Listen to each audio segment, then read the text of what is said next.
This is part 2 of 3 short videos addressing how to confront a spiritually abusive and toxic leader in the church or organization.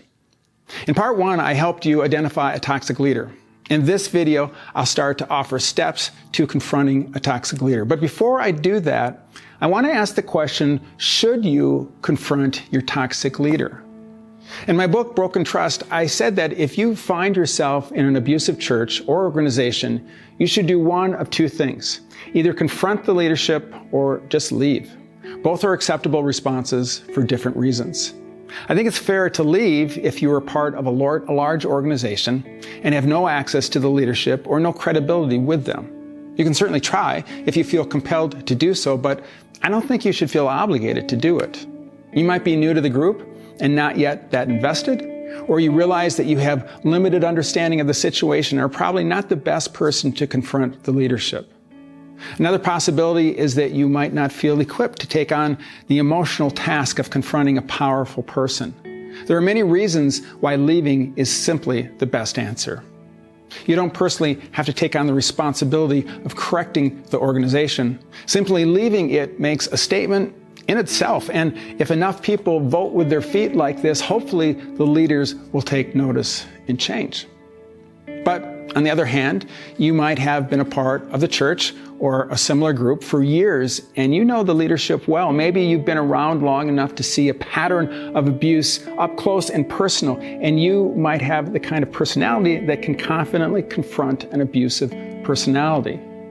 In addition to all this, you may sense that God is even calling you to confront the leadership, much like the prophet Nathan confronted King David in the Bible, if you happen to know that story.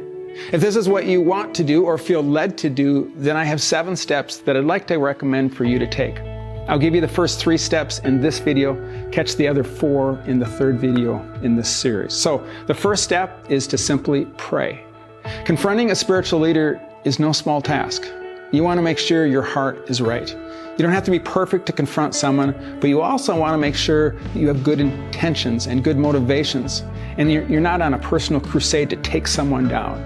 Ask God to give you peace, wisdom, and boldness. Second, seek confirmation. Before you confront a leader, talk to your spouse, a trusted friend, or a counselor in confidence to make sure you are seeing the problem clearly. For example, I run many things by my wife because she's very perceptive. When she confirms my thinking, I'm confident that I'm onto something.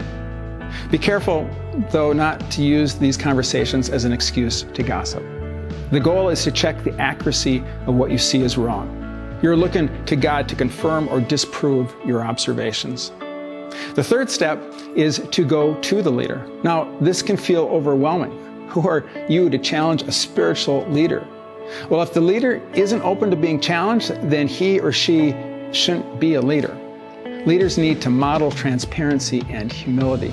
The door should always be open. If you feel overwhelmed, I think it's fair to speak to a trusted friend or counselor to prep you for the meeting and even go with you for their support or for your support. Before you go, I recommend that you write out what you want to say to make sure you stay on point. Feel free to read what you wrote rather than commit it to memory. If the leader is truly toxic, she will find a way to turn your criticism back on you. Got to watch for that. Unfortunately, people often end up apologizing for wasting her time and then kick themselves all the way home for being manipulated by the leader. So write it out, read it if you have to, and stick to the point. Know in advance what you want to accomplish. If they bring up your issues, tell them you are happy to discuss your problems at another time, but today you want to talk about your concerns. Don't leave until you feel heard and are satisfied with their response. Okay, I'm going to stop here for now. I hope you find this helpful. To learn the other 4 steps, watch part 3 in this video series. Please consider sharing this video if you find it helpful. Bye for now.